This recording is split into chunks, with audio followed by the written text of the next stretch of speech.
بسم اللہ الرحمن الرحیم اللہ کے نام سے شروع جو نہایت مہربان ہمیشہ رحم فرمانے والا ہے۔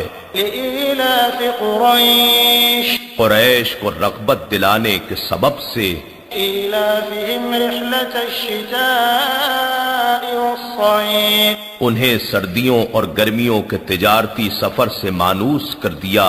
فلیعبدوا رب هذا البیت بس انہیں چاہیے کہ اس گھر خانہ کعبہ کے رب کی عبادت کریں تاکہ اس کی شکر گزاری ہو۔